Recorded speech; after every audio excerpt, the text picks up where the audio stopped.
Hey, welcome to a special episode 132 of This Life in Tech. I'm Jason. With us we have TK, the bad guy. And Ken's back. I'm back. Mr. AirPods. I'm sorry, Dr. AirPods is back There on the we show. go. It wouldn't be the same without you. Jeez.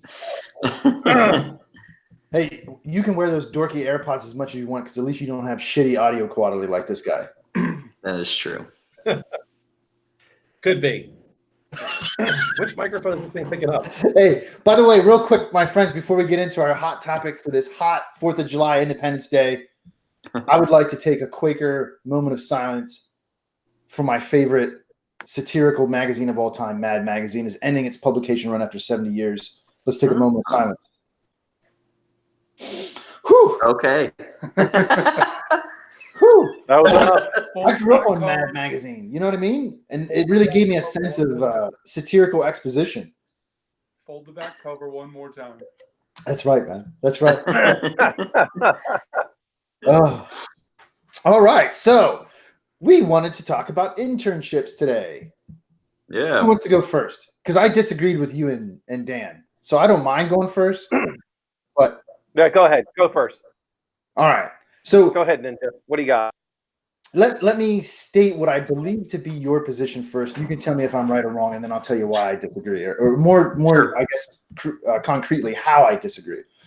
My understanding of your argument is that internships categorically should be paid. Yes. Categorically, Without across the board. Yes, without exception. Well, I would say that there's always an exception. Because I took one exception because of a favor to Helen one time. How'd that work out? It didn't. He wasn't very good. I'm not even sure how this particular student was able to pass an English class, let alone anything in technology. Well, I remember who you're talking about. Around that time, I think, is when I said I think it's criminal that as a university we continue to take this student's money because at best he's going to work with Geek Squad. And hey, not even to do that. And no harm, no foul. I'm not bagging on Geek Squad for what they are, but this person thought they were going to get far more than that out of their education, and they weren't trainable, which is the crux of my argument. And TK, at any time you want to jump in, please go ahead. Here's why I disagree with you guys. I don't think internships should be categorically, or let's say majority with very few exceptions, be paid. I don't think they're serving the purpose they ought to. And I think that's not the problem of the company offering an internship trying to get that labor for free. I think it's a failure in the education system and conflating education with training. I think the definition of internship is wrong. That's my argument. My opening argument. How about that? The definition of internship is wrong. So then what is your definition of internship? I think an internship is not an entry-level job. And what an internship is turned into is an entry-level job, which is why we have this disagreement of whether it should be paid or not. Because I think we would all agree that an entry-level job should pay, right? For sure. Okay. And absolutely. And an entry-level job presupposes that you have certain entry-level skills, right? Whereas to me, an internship is a precursor to that. An internship should be a function not dissimilar from the concept of an apprenticeship in trade industries, that you don't have any experience whatsoever. You're there to find out if you can go to that next level, if you can acquire the skill or interest or maintain the passion for that subject such that you can then gain an entry-level position. And listen, I'm not blaming the companies for this. I think they're responding to what's available in a market. I blame the education institutions. Well, so I would say then that we're kind of similar, but I don't look at internships as being an entry-level job either, because the difference in what I pay versus someone that's level skills I would desire them to have at an entry-level position versus an internship are different. So I pay an intern essentially what any kid in college really should be making, and they can live off of $1 more than minimum wage, right? So I'm not going to pay someone that's in an entry level position $1 more than minimum wage in the technology field. They're much higher than that. So I'm giving them essentially enough money to pay for a little bit of food, gas, and they don't have to work in McDonald's. And hopefully they're getting some practical skill in something that they think they want to do, or more importantly, where I think an internship is great, is you go there, you do the work, and at the end of it, you go, maybe I really don't want to do this, right? Because when you're in school, you're inundated with the learning piece, right? Getting the blocking and tackling, whatever you think you want to do for the rest of your life. And that's really hard. And we put a lot of pressure on 17-year-olds to make a decision about that, largely today because of the expense of going to college. Right? If you make a mistake and it puts you back, if you make a mistake in what you think you want to do, now you might have to spend an extra semester, an extra year there, and there's extra expense. What I think an internship does, and I'll use Jared as an example. Jared, when he was interning with us at Silent Circle, kind of moved around a little bit, right? The pay piece is, like Dan says, you give them a little bit, but you're also saying, hey, we value your time.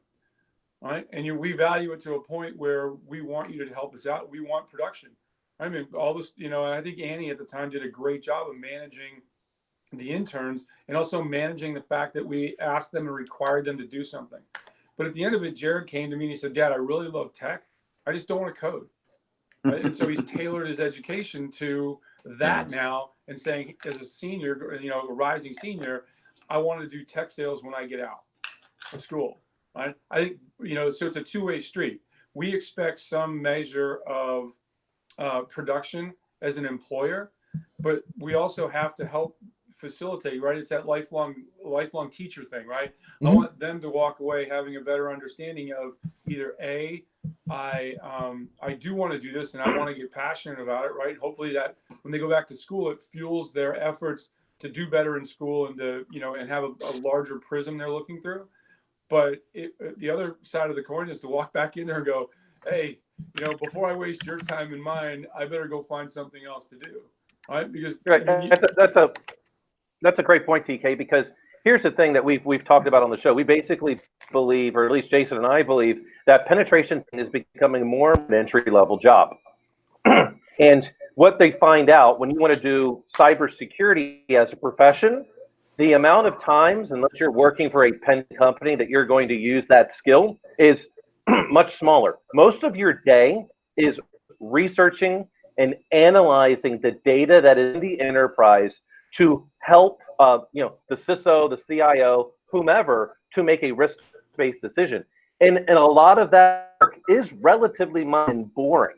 And so if you can't handle the data analysis piece, then you're never going to survive in a security field unless you're going to be the consultant that's going around and all you're doing is pen testing every day, all day.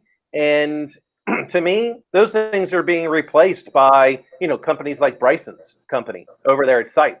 I mean, they're just going to be replaced with automated pen testing. The stuff's there. So, they need to realize and understand the full operation. So I had an intern that started this past Monday.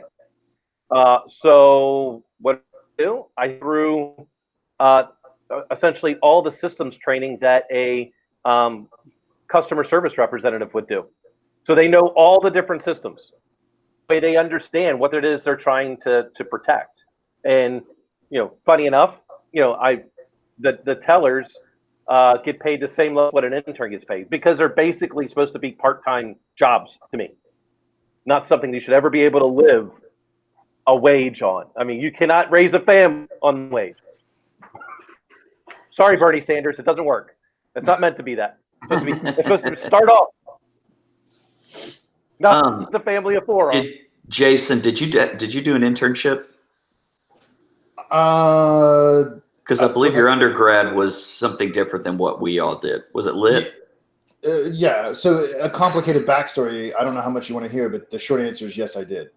You did do one? But it was it was in the porn industry where he learned how to hold the camera properly. See, I didn't bring it up this time. Yuck. You didn't know that? You didn't know that, Ken? No, it's not. No, he didn't. All three of you are laughing, so there must be some truth behind it. So No, Ken, I'm laughing because when Dan's not on here, we don't normally degrade to this. And when Dan is here, we expect that degradation to rapid pace. Well, look, man, you know, whether you want it to be true or not, everybody is always happy with you when you're in a room. It's either when you're leaving or when you're coming. Yeah, so I did do an internship, and I did an internship when I was in film school, and I did a film internship. I did it at a pre-production studio, which I ended up getting a full-time job at after the fact. So what year in your undergrad time frame did you do the internship? That was my first semester of my 5th year. Okay. Dan, did you do one? No. I did not go to school traditionally. Okay. So remember, I went back to school at like 25 or 26, and I was already working in technology. Okay. We this whole thing came about. My question or my post on Twitter was because I had someone from a very large company call me looking for an intern and didn't want to pay him. And I'm like, I mean, we're talking like a Fortune 500 here. Mm-hmm. You know, well, and one reason I ask when you did your internship is I always ask them what the internship's going to entail before I just want to promote somebody. So we don't let students do internships till after their junior year because they've had most of their InfoSec stuff that they could do an entry-level job with, right? Kind of like what Dan just said. But I just don't think it's right that they don't pay them at least something. Now, I also do know, being a Christian university, we get a lot of nonprofits coming in that don't have a lot of money. And so, we try to find people for that. Like I need someone who can do a website for a VFW, a Veteran of Foreign Wars. I am big on the military. I love helping the nonprofits out, being a military brat, but I can't find anybody that wants to work for free. So it's kind of a dual-edged sword there. Does Lipscomb require an internship?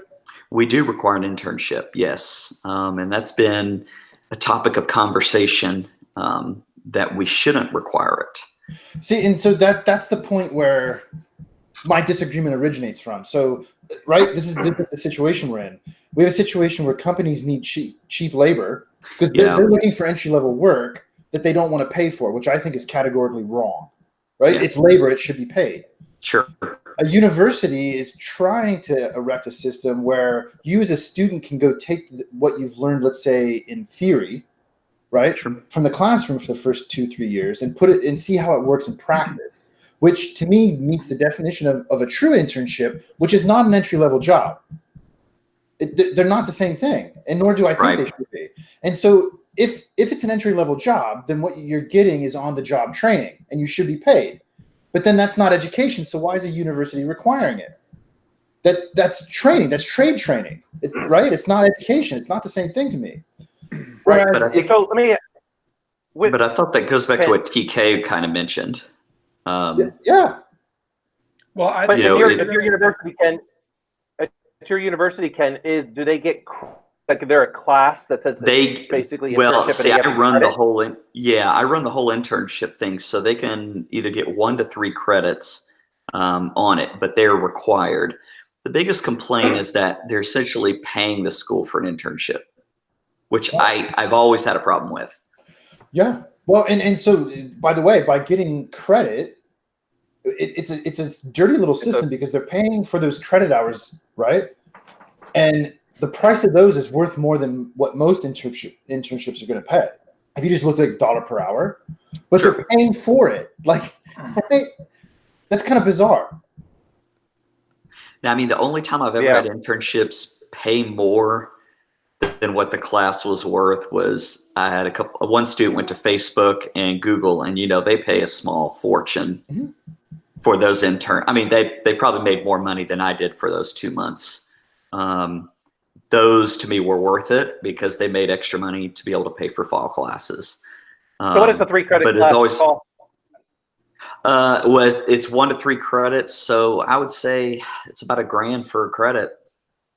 Lipscomb's expensive. So $3,000. So about So $3,000, me- yeah. Me paying my interns here in New York, $16 more, so they'll probably get about 320 hours in. So they certainly make more than that. Now I found out with the one that I've got right now, who's going to Penn State, he doesn't have a requirement, but based on what they're going to be working on, it will give him a free class. So not only does he get paid, he doesn't have it mandatory, but it's going to take care of one of his electives that he doesn't have to pay for. So it's like transferring it in. So you bring up another good point. So the other thing is the difference between the credits, 1, 2, or 3, is the amount of hours we will require them to complete that internship. So for example, I know, I know I've never had a student not get the hours. But like the 1 credit one's 130 credit hours. And then it just goes up to there. I think 170 is the 3 credit.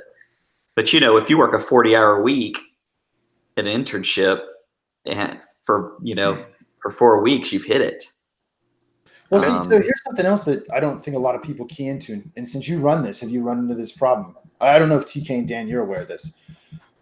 If they're on federal financial aid and they have an external job, there can be limits to the hours they can work. Well, that's why financial aid.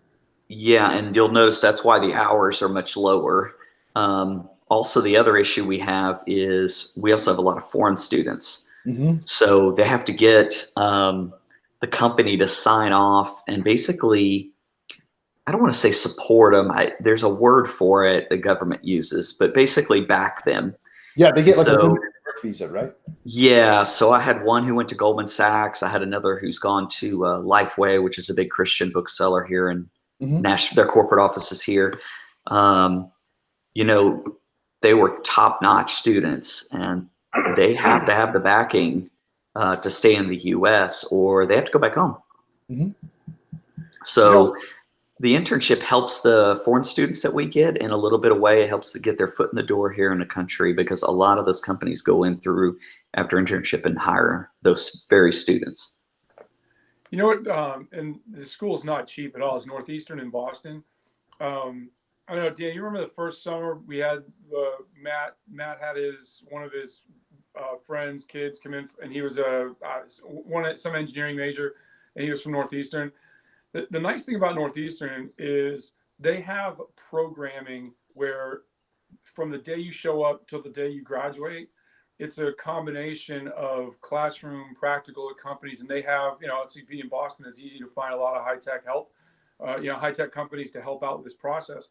And they have, like I said, I don't know all the ins and outs, but what I do know is it's become a very productive way to put students into the workforce when they graduate, because they'll have had 2 or 3 internships, and sometimes they'll latch on, whenever that first internship starts to take place, and they become recidivists going back to that one place, and they end up going to work there, and their placement rate in engineering is alarming, right? I mean, high. I think when we start talking about internships and we start talking about it in cybersecurity, right, which is what we're all in, you have to look from the fact, and I think it was the CISO of Chicago, Chicago City CISO said this best. There's a 0 unemployment rate for cybersecurity. I'm talking professionals that are qualified, right? There's a 0 unemployment rate. So if you're hiring somebody, you're effectively stealing them from somewhere else, right? We have a 3.5 million person deficit in cybersecurity in America alone, right? And do we want the internships to be a pipeline to quality educated individuals and their, what they get out of it is a pipeline to instant employment when they graduate? Or do we want it to be like the NCAA where, we cover the cost of attendance to school, but we're going to use your likeness, we're going to make money, we're going to do everything else on that, right? And we're going to want an exemption to be an antitrust exemption along the way. Right. That's, I think, what we're really talking about is how do we, because it's higher education, right? And you've got boards of regents and everybody else. How do we bridge that gap between saying, hey, we want to create a pipeline when you walk out of here that you're instantly employable, right? And you have a good idea from having a couple of internships of what part of the industry you want to start out in, and the whole credit hour thing and paying in federal financial aid, right? Again, it's like most anything else in life. It's when you walk into a VA hospital, the problem isn't with the doctors, it's between you and the doctors and the bureaucracy, right? And I think in anything we talk about where you've got kids that are, they're not minors, they're students, and there's a certain responsibility the education institution has to that philosophy, as well as getting them out in the workforce, right? Because, I mean, it's like anything else. Like you go to Harvard, getting into Harvard is the hard part. Staying there is if you're diligent, staying there is not the hard part, because they have a system of support that is geared towards maintaining their high graduation rate, right? Because that helps them out, and it helps the student out on the way out the door, that you are employable, because everybody that got in here had a hard time getting in. They complete the course of instruction. It's a the name carries, and they've done internships that are putting them into their field that they're not just wastes of time, right? They're not they're not arguing. They're like the guys that go to Goldman. That's Ivy League internships going to Goldman. They're mostly history majors and international relations majors, and they're going to go be investment bankers. Yeah. Right. And most of them, oddly enough, are scholarship athletes in lacrosse. Whose parents help. There's a pipeline of that athletic group within all the Ivies that are either in or surrounding New York, that those dudes are getting out and they're going to Goldman. Right. And when you get to a place like Goldman, I had a buddy of mine who was a SEAL, got out and went to Columbia and then went into Goldman. You're an associate. That associate is definitely one of the highest paid internships. And I say that facetiously because you're a full-time employee there, but your job is to learn the business of their business, right? And you're in a competition to get out of that associate class as fast as you can and move into being, I want to say like a VP. I don't know the job title, but it's the next job title where you really start to earn money and you become part of their global team, right? And I think I think there's a lot of steps along the way. And I think what you guys are talking about is how do we fit in? How is an education institution? How do you fit into that and have oversight and care and feeding for your students more or less, while they're trying to get some practical education and figure out, is this what I want to do for the rest of my natural days? Yeah, I think That's true. I think at the end of it, we all want the same thing, which is the best for whatever it is for that individual, right? And it's an abstract goal. And there's a ton of steps that are horribly complicated and interwoven and coupled and decoupled along the way. Part of also what I find myself using as a basis of disagreement is, and so if you're paying this person, and even though we may not call it an entry-level job, but they're being paid, so it is, right? As opposed to the classic definition of an internship. So now where's their incentive system getting twisted towards? Is it twisted towards where that money's coming from, which it naturally will over time? Or is it with where they're spending their money, which is in what's being purported to be an education, which is now no longer an education, it's training. That's a horribly complicated mess, man. And at the end of it, it doesn't seem like it's actually it. This is the weird dichotomy for me. It seems to work because in cyber, as you well pointed out, it's a 0% jobless rate. And yet we still have a massive shortfall of workforce. Well, how the fuck does that comport? Like the math doesn't work out. There's more than enough people in the education system. There's more than enough people in the major. Where are they all going? I don't know how to resolve it. But also, I think there was a study done. I wish I could remember off the top of my head that cybersecurity has a high burnout as well. Sure it does. It's like elementary school teachers last only a few years before they're like, I got to get out of this system. And cybersecurity is the same way. And I think that kind of goes back to what TK said. They find out they love cybersecurity, but then in a few years after they're having to do, just so much crap or deal with it, they're like, well, I remember this one job and I'm going to go do this, or they move into management. The tech itself has high burnout. Yeah. Yeah, I don't, and it's kind of the thing that, you know, a lot of, like, we have this shortage of people in cybersecurity, and we believe that it's because there's just not enough people. And I would posit that it's a little bit different. Not everyone can think in a manner that is going to correlate with cybersecurity. Like, not everyone that's in the military could be a Navy SEAL or an Army Ranger. You know, it's a specialty. And as we get more and more technology, it's the way in which kids are growing up. They're not, if us as parents are not seeing if they're inquisitive, wanting to take things apart and how they work, and not everyone does.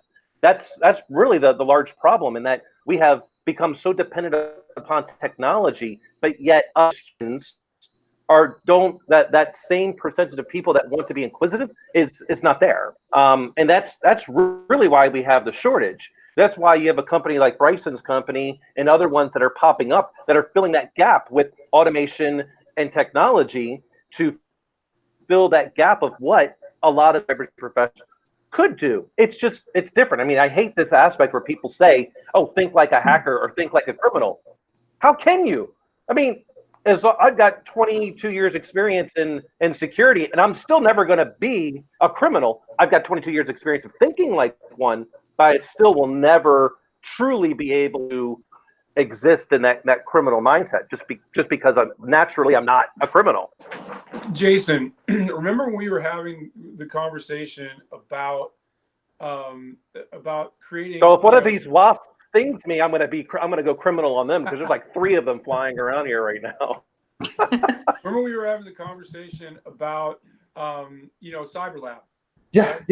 yeah. And the kind of the misguided oversight from most universities. Oh, I got to air gap this. What happens if they go out to the internet? And it becomes an unrealistic training environment, right? Because, like Dan says, you always jump back into research, right?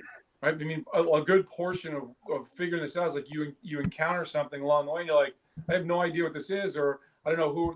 And so you turn your attention to the internet for a while to go try to find out.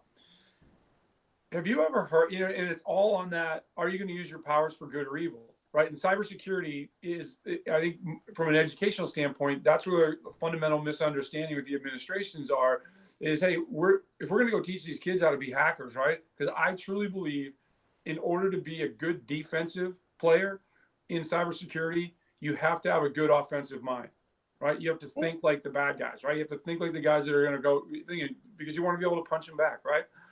Well, if we create false metrics for those cyber labs, for example, we're not helping them out. But more than that, and this is, I think, across the board, whether it's in education or industry, here's the number one problem with cybersecurity.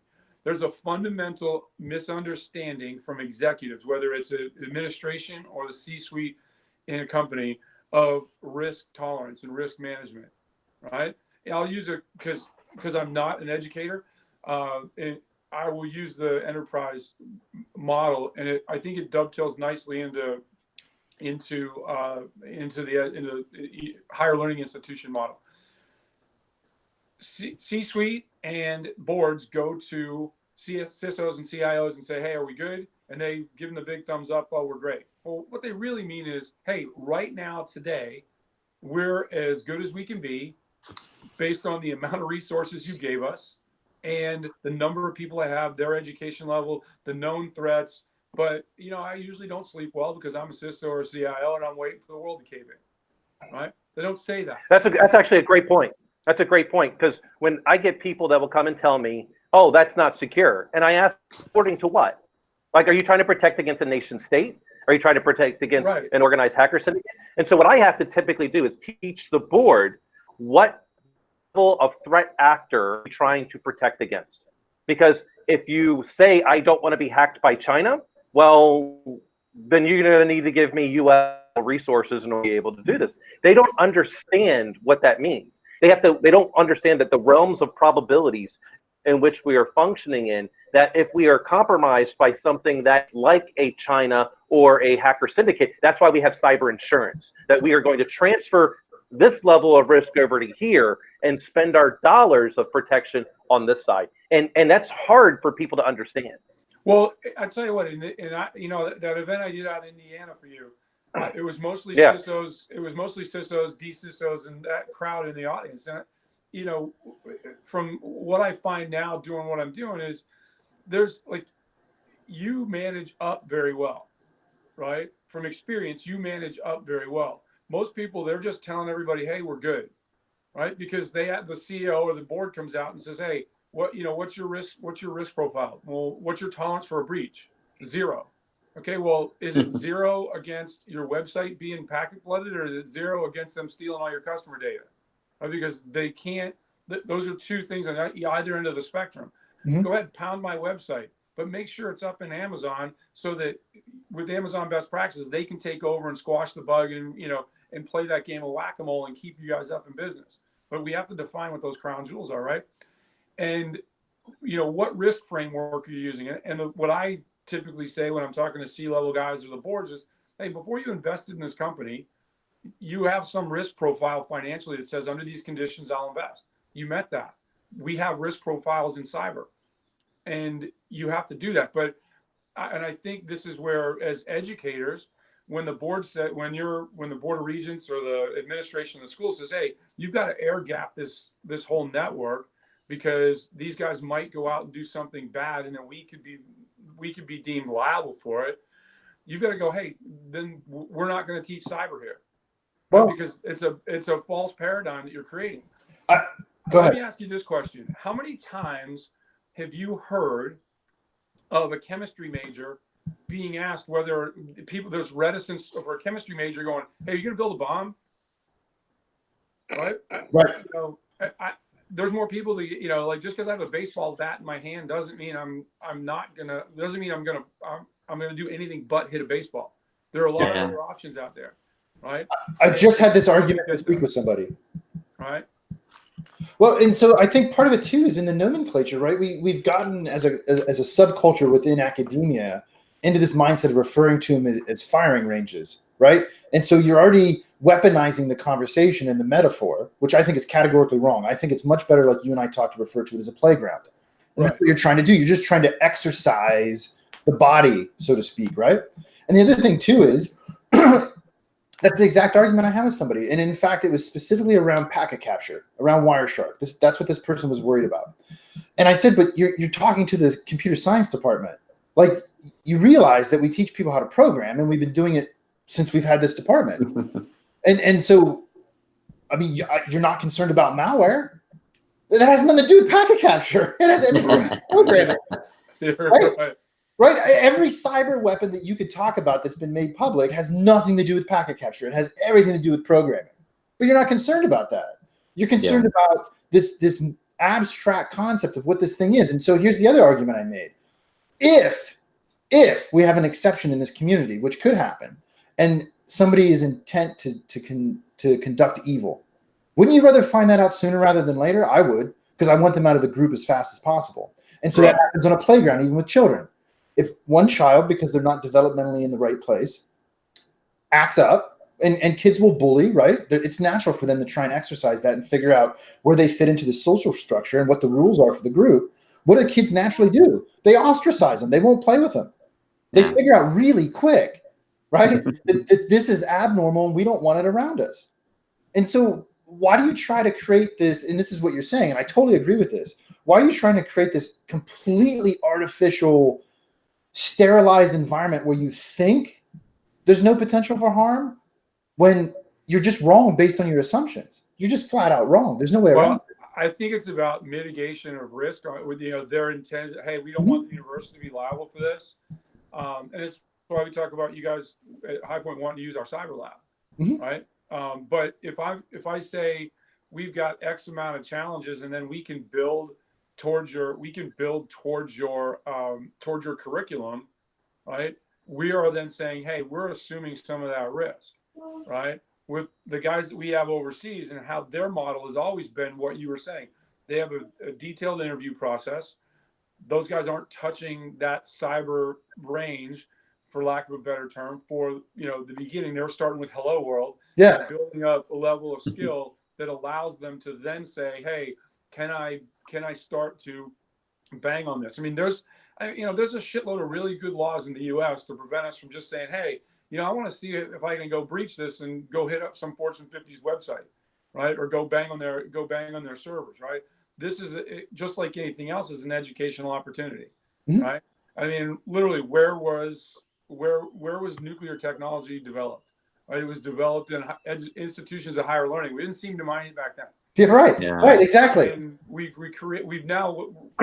trying to create this digital safe space because you've got a doctorate of education, not a doctorate of science, making those rules, decisions, and writing policies. And I think, again, to me, it all goes back to what happens when they get out of school and you end up in thing. What risk framework are you? What's the maturity model, right? Do you invite the CISO/CIO to the board meeting, right? And Dan, we thought it was an unusual occurrence, a previous stop, but it's not, right? I mean, I'm out talking to CISOs all the time, and they're like, "Yeah, we don't get invited to that." Like they get like 5 to 10 minutes, and that's it. Right. Because technology is not a part of the overall business strategy at a majority of organizations. It's unfortunate, but sadly true.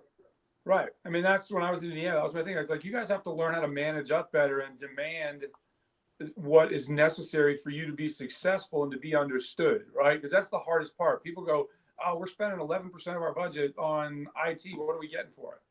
Well, okay, you're fundamentally not equipped to make a decision right now, only because you're ignorant, not because you're stupid, only because you haven't been exposed to what's actually going on, right? And, shockingly enough, Dan can make a very impassioned argument and stay on it to get in there and go, hey, this is really what's going on. That sounded backhanded compliment. It's not at all. I mean, I joke around about it, but that's what it takes, right? You can't take no for an answer if you want to be successful. Otherwise, as those senior cyber people, you're going to sit in a bunker, right? Because that's really what it is. And you're like, the rest of the world's out to get us, including your board, including your C-suite. Right. Wait, well, reality, the big problem. Go ahead. All right. I was going to say that the problem that people in like the CIO and the CISO and those have is that they want to function in their own world, and they don't do enough to go figure out what the political structure is of the rest of the C-suite to see who is going to help push your agenda. In some organizations, it's the chief operating officer that you really have to get close with and understand, because then they're going to help get you in front of the board. Or it's the chief strategy officer, or maybe it's the CFO, or whomever. Because it's likely, for most times, going to be the CEO that's going to get you in front of the board, because the CEO is trying to do everything they can to mitigate all of it and doesn't have time to truly champion your cause. So IT folks, and I would say even more so, the CISOs are not, what they do is they complain that they don't have a seat at the table. And instead they go, oh, I got to go report to the CEO. I mean, I literally go, are you kidding me? Because all you're doing is becoming a risk function or an audit function, and that already exists in the organization. They don't know how to play the person.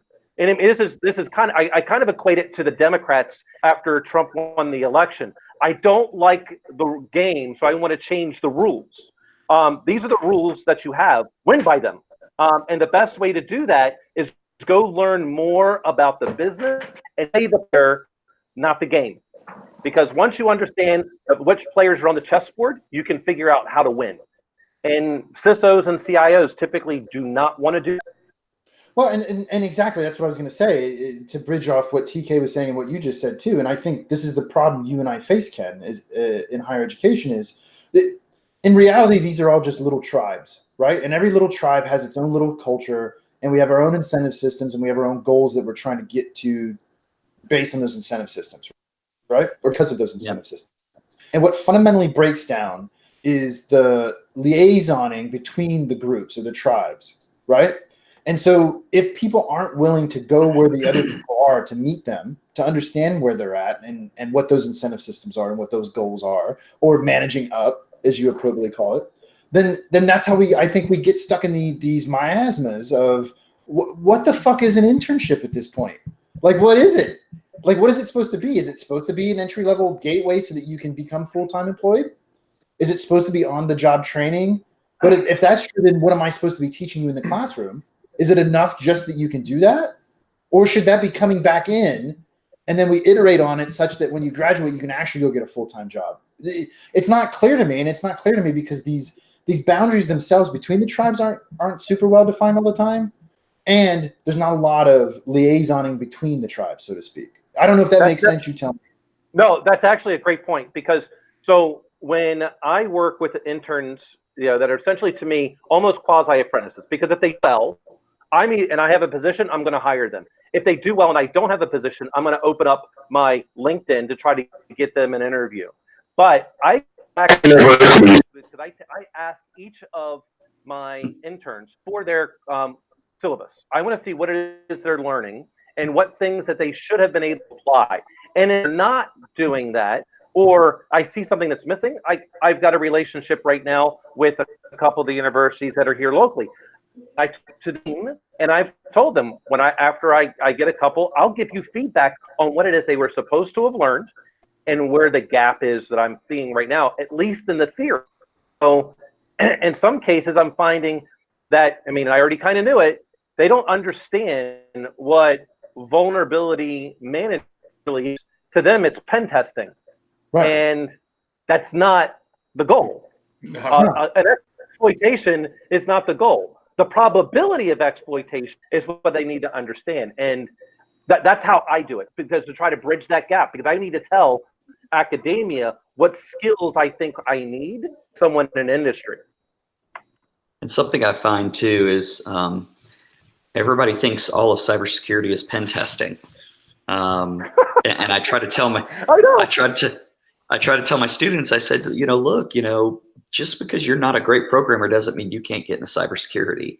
There are literally tons of different roles for you to get into. And I said, one of the big ones is we need people with social skills. We need people who can sell the C-suite managers on why these certain things need to happen.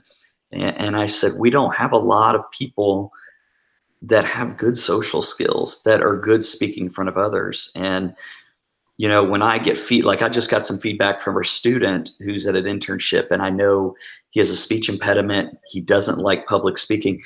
And the bosses said he's just blossoming there. And I was thrilled. I can barely get the kid to speak in class. And now, he's getting into a real world gig, and he's showing that, okay, well, this internship's going to require me to do this and not my professor, and it's helping me out. So I feel like cybersecurity, everybody, I have a lot of students who do go into pen testing, but I feel like there's so much more there. And I think we as cybersecurity individuals may have done a poor job in explaining that, which is why I have my students go out on the web and do a paper on what are the different roles we can do. There's policies, risk assessments, pen testing, there's just a multitude of things.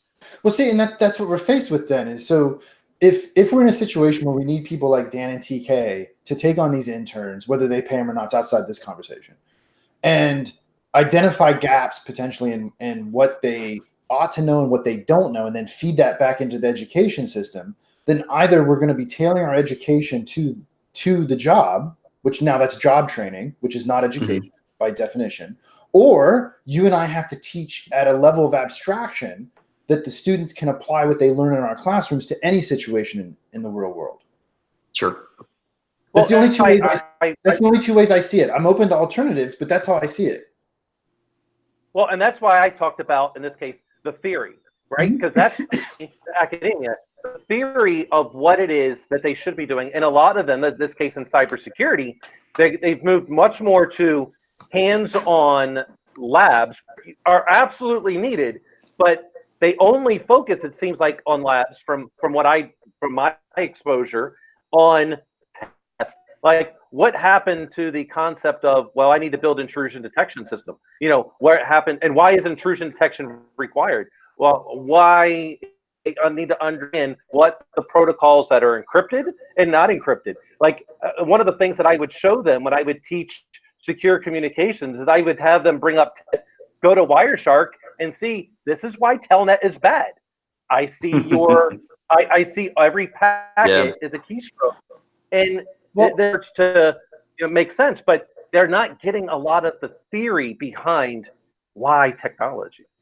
Well, and so there's in my opinion, you tell me what you guys think. I think there's one clear incentive that has driven higher education to focus on pen testing as cybersecurity. And that's because we're lazy. And what I mean by that specifically is if you can pop a shell on a system, that's an easy assessment metric. I can give you an A if you're able to do that because it's clear if you did it or not. Whereas if I task you educationally with defending a system from being popped, how do you prove a negative to get an A? That's much harder to, let's say, assess a grade letter. And so it's the path of least resistance. That's how I view it. Is it? Is it? Yeah. Is it? I don't know. Because so you've got both classes. You already know what potentially a Windows 2003 Windows server is exploitable against, right? Okay. There's a bunch of them. And you're say to said student, here's your Windows 2003 server, and I'm going to use at least 3 top X Windows 2003 against your server. Protect it. If I was able as the professor to pop a shell, you fail. Or if you could protect against 2 of them, you got a B. So it's the same way. You just have to know how to do the exploitation, and the student's got to defend against it. I agree with you. But that's not how accreditation views assessment. That's the problem. There's another disconnect. Yeah. Oh, because well, explain why is that not the same assessment? It's not. If I as a professor with success, then that's a failure on the student. Right, but look at it this way. If a student, if we set the metric as compromising a system, and they compromise the system, there's a chain of assessment evidence along the way of that happening, right? When you flip that, there's an end step that has a metric associated with it, and I agree with you. But it's everything in between that is on you as the professor. So now you're putting yourself in the position as a professor to try and argue that I did this equally to all students, let's say, or that there wasn't something that interrupted it on student B and not student A. And now you how do you evidence that? You could, but nobody wants to take on all that work. That's what I'm telling you. It comes back down to the laziness of certain professors. It's an incentive system, man. Human beings categorically will take paths of least resistance. Got it. Okay. That's true. I agree. Because that's the kind of things that I did. I agree with you that the concept is identical and you can achieve at least the end metric identically in both cases. 100% agree. But it ain't called a defense range. It's called a firing range. The metaphor even tells you what it is. Right? Well, true. Everybody quotes Sun Tzu, Art of War. That's the metaphor that's been established, right? Nobody talks about the Book of 5 Rings. That's the internet tough guy syndrome, right? Yeah. Is really what it comes down to. Everybody's got to have some tough guy statement for how they do things. Like when in reality, some days it's scariest thing imaginable, right? I mean, nobody's being tough. Everybody's hugging each other in the corner, panic stricken, trying to figure out what went wrong, right? Right. I think it's a good bit of it. Sure it is. But sure it is. To jump back to the internship piece, though, again, if we're going to remove the argument of whether you should pay them or not, I personally think you should pay them. I think that the earlier, I'd say like after freshman or sophomore year, you can expose them to what the realities of the industry are, right? That it is security research. It's intrusion detection, understanding and collating that what people are banging on you with a policy. How you put a young kid on the maturity model of an organization. See how he likes banging on that for a while, right? And go, yes. Just like anything else, 10% of what adults do is really fun at their job. The rest of it is the blocking and tackling to make things work. Right. And you guys brought up the whole SEAL thing. 90% of what we do is boring. Right. And it's just you have to embrace the suck. right? But that's being an adult. Yeah. Right. And that's, I mean, that's, I think that it's probably the bigger value of an internship as a parent, you know, the value of having Jared do the internship, certainly at Silent Circle, was that he got to say, you know, I find a lot of this really boring, Dad, but I think this is really cool over here. Well, you know, as somebody who's paying for college, you know, it's like, I'm all about you being efficient and figuring out what you're doing. Right. I think Amen. that's really cool. Amen. Yeah. Yeah. A mean, lot of it's from those about of you knowing that- what from- you don't want to do. Right. So I guess this is more towards Ken and Jason. Have you gotten students that have come back and said, you know, this isn't for me. I want to go do something else, or help me find another segment of the tech industry that I can be productive in, because I don't think this is what I'm going to want to do long term. Speaking for myself, I've probably had equal amounts of both. Okay. Students that went somewhere. In fact, just last night I was talking to a student from Cal Poly that went to CrowdStrike, and now he's been promoted. He went as an intern, unpaid, and he's been there ever since. Now he got a full-time gig, and man, he's been promoted like 2 or 3 times. He's doing awesome. That's Awesome. fantastic. Yeah. And that the stars were just aligned for him, just like me. When I went to film school and I did my unpaid internship at a pre-production studio, and I stayed. That's how I got to California and stayed there. I turned it into a full-time gig. Right. I've had students too that go somewhere and they're like, dude, this sucks. It's boring. I don't like it, or any variation therein, right? Sure. You know what? I've had more students come back on a different thing. I didn't like corporate America. I'm not going to mention big names, but I've had several go to large corporate companies and say, "Oh God, I don't want to work there. I'd rather work at a medium, smaller size business." Mm-hmm. And then I've had some say, you know, hey, I loved it. My students at Amazon, I didn't think he would fit in there, and it's just been blowing my mind. The Google one the same way. But I've never actually had somebody come back and say they didn't like it. Now, I've had people say, God, I was in a cubicle all summer. And I'm like, well, I hate to tell you this, but that's pretty much just about every single job. And you're going to go into, whether it's sales or computing. But I've never actually had somebody come back and say they didn't enjoy, because they always get something out of it. And, you know, I make them do a paper at the end. And I asked them about their time there. I say, you know, what did you do? If you can't talk about it, give me generics. What did you like about your day-to-day stuff? You know, how'd you do research? Did you get along well with others? You know, did you have to dress up? You know, you and I come into a field, and I probably can speak for all of us, t-shirts and jeans a lot of the time. And, you know, when my student got back from Goldman Sachs internship, he had to wear a suit. And he was programming AI trade things. And he was like, I don't know if I want to go back. Well, that summer or that year, they relaxed the rules. They went to business casual. So he now has a full-time job there. So I like when they come back and they've learned, but they've looked at little details about things that they know they may or may not like about a job. And people say wearing a suit. You know, I know Dan wears suits all the time. I hate them. I don't want to work at a job where I have to wear a suit. But everybody's different. And I love when they come back from an internship and they can tell me details about things that they loved about their experience. You know, a lot of them get overwhelmed. They're like, man, we had free Cokes and they brought lunches in. And you know, if you remember back in college, we were all broke students. So, you know, they're like, hey, we had Carrabba's one day. And I'm like, that's pretty cool, you know, but Yeah. don't let that overwhelm, you know, that one time, you know, make a decision to go back there. I want you to look in depth at how you like that role. Did you mind being at a computer all day? Right. You know, it's tough for a lot of them, because I always encourage, like when I was teaching adjunct, I encouraged them to not go back to the same place if they had another opportunity.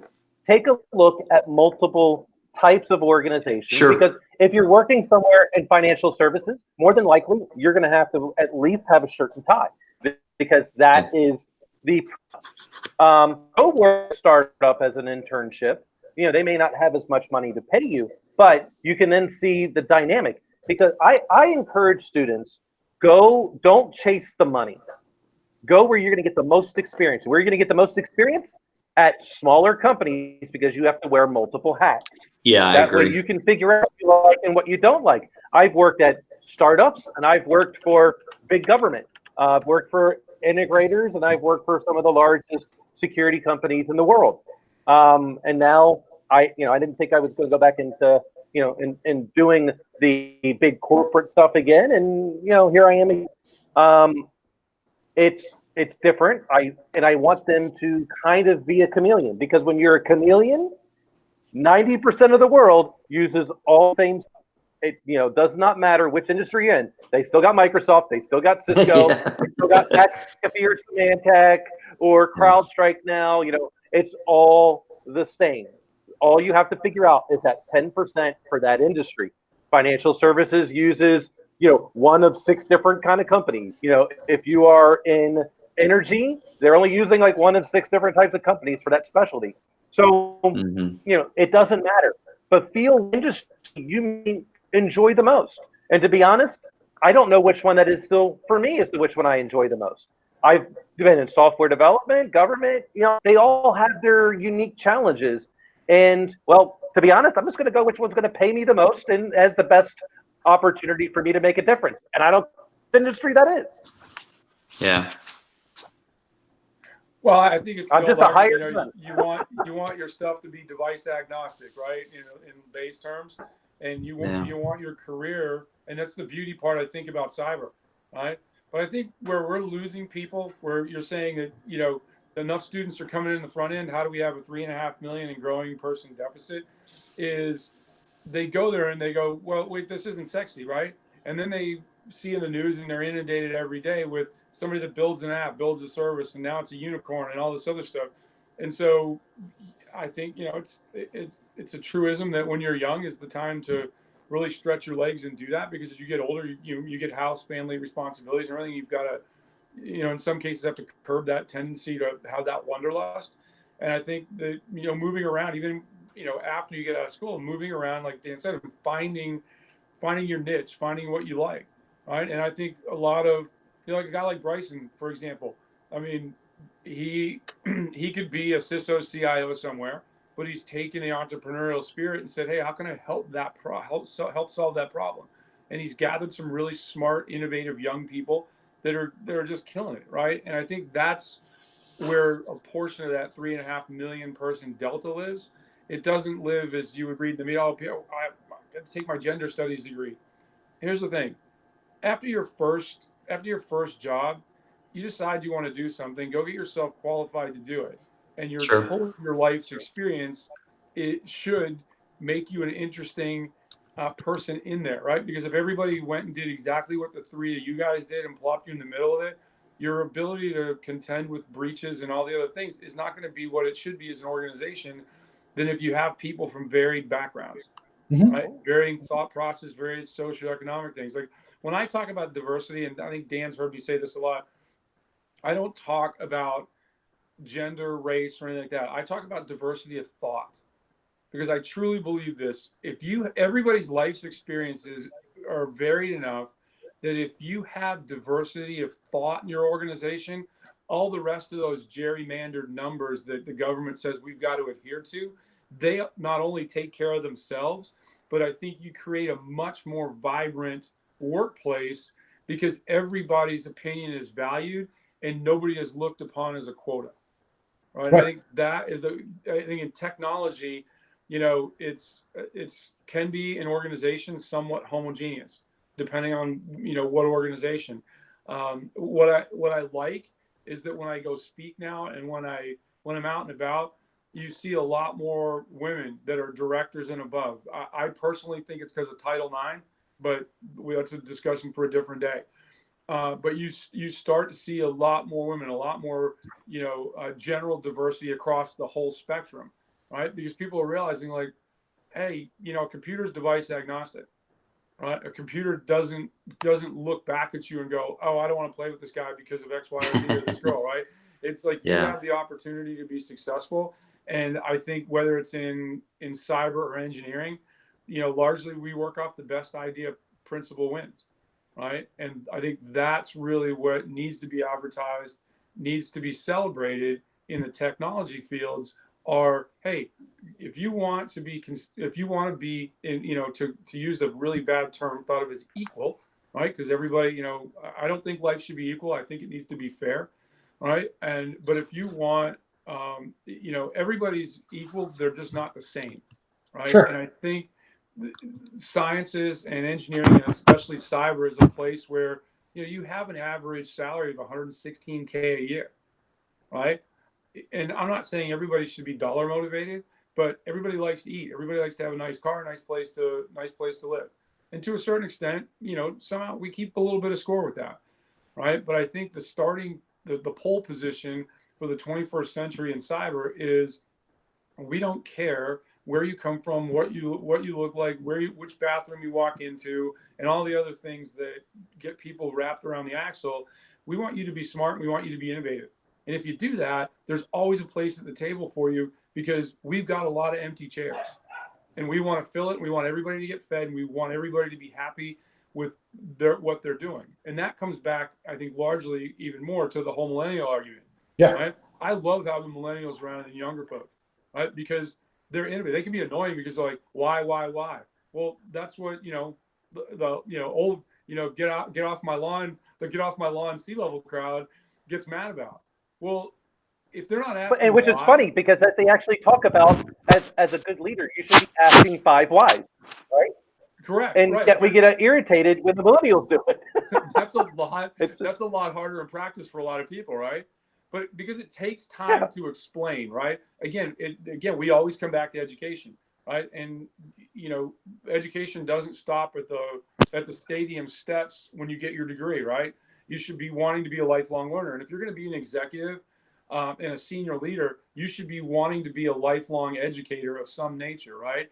And I think the biggest problem with, where people get burnt out or they get frustrated is, I walk into, and Silent Circle was a great breeding ground or training ground for this. And I got to do a lot of experiments because we were growing, we were moving fast, we were breaking things. And largely the CEO let me run riot over the day to day, right? And so I walk in and I go to one of the guys who's young and smart, and he's probably going to be the CEO of a company one day. And I said, hey, here's what we're thinking about doing. What's your input? And he gave it to me.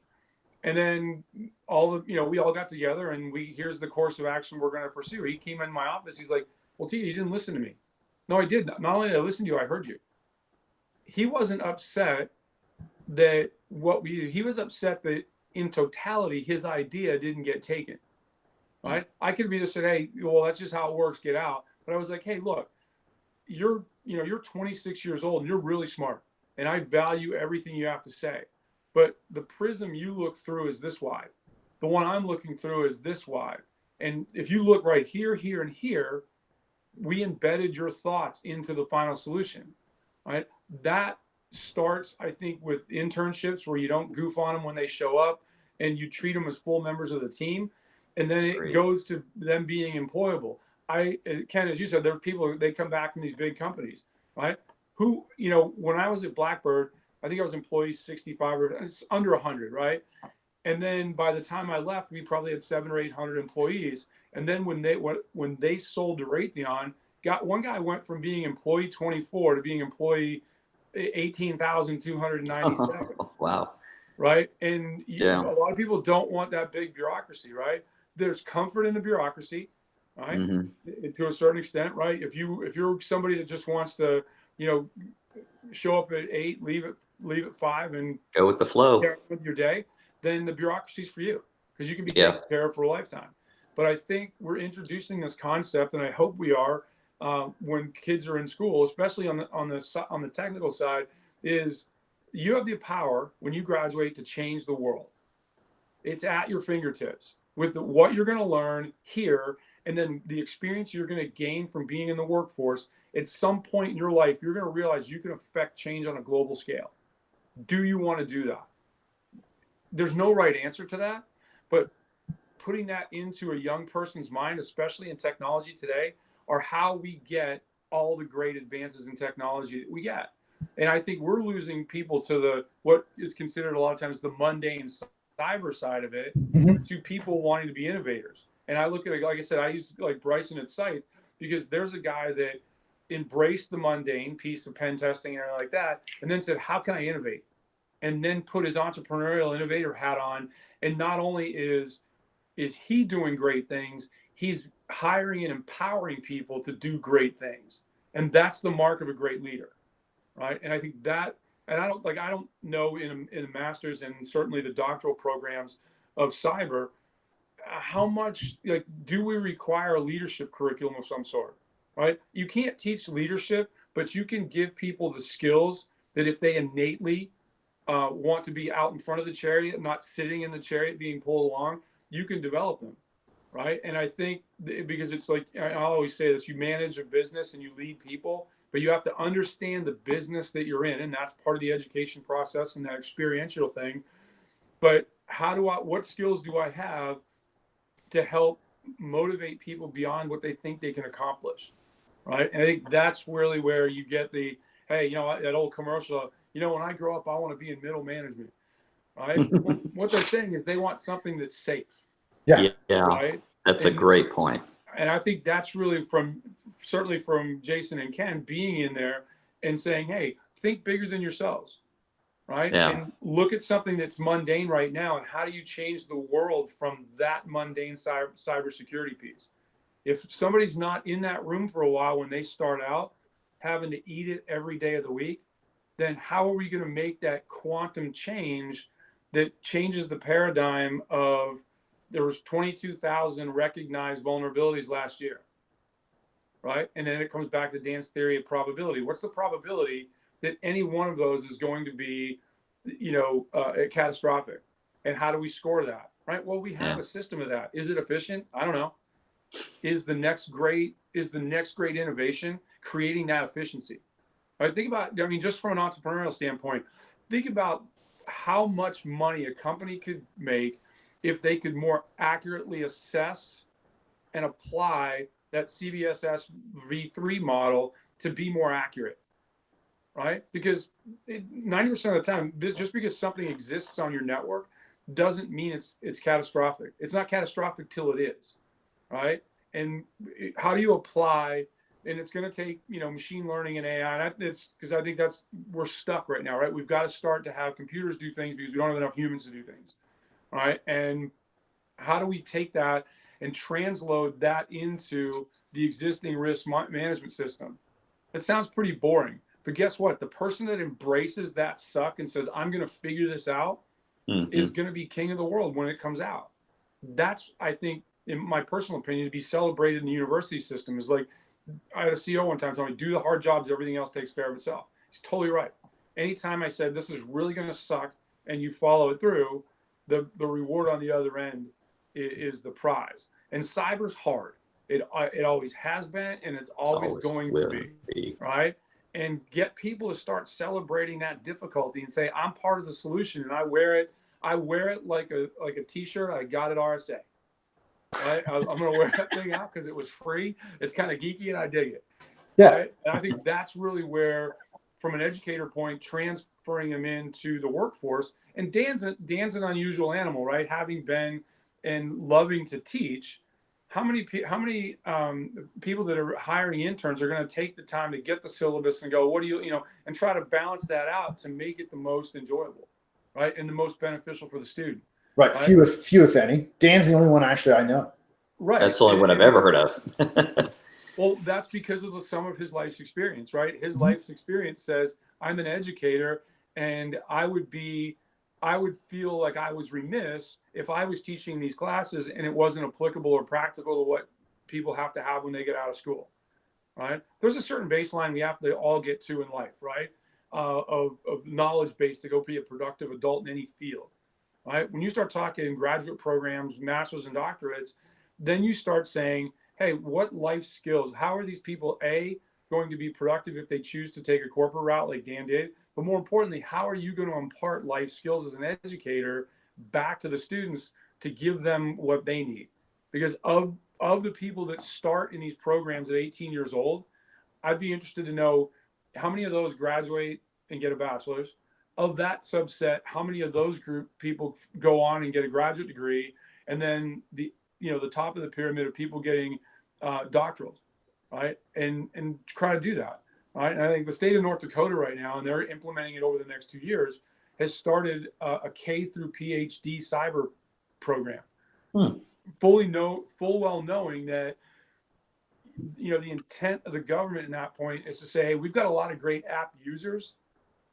We know some of these people are going to be exposed to it early on, and we're going to hopefully up the number of cyber professionals and computer science people, engineering people. But hey, if you start learning this stuff when you're in kindergarten, you're probably going to be able to defend yourself personally a little bit better and not just absolve the responsibility to that guy or girl or person that takes care of cyber or built the app, right? Because who do we blame, right? It's why Dan goes out and uses third-party vendors all the time, right? Because he can hold them accountable to an SLA. He can hold them accountable to a certain level of competence, right? And how do you impart those knowledge things to folks and go, hey, if you go work over here, you can be part of that solution, but understand what the customer is looking for, what the employer is looking for, and as we grow up, how do we grow in education? How do you herd thins out? How do you impart all those things? They walk out the door and they're able to give the most with the least experience, right? Because the more experience you get, the better. It's an old Native American culture, right? Why was there a chief? He just been around longer than anybody else and seen more turns of the earth, and so he had more practical experience. Right. And that's you could have gone to school at 18 and got out with your doctorate at 28.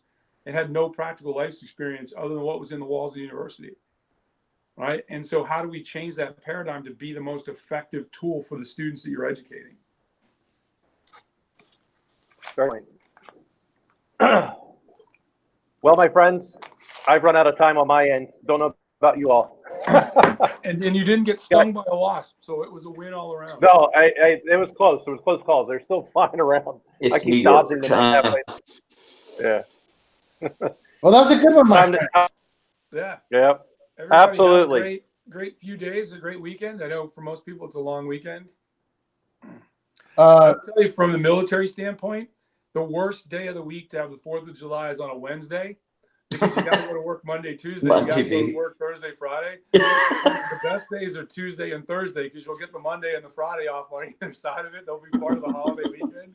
And so everybody is rejoicing right now. Next year is not bad, but it's only 3 days. I remember my dad saying that very same thing.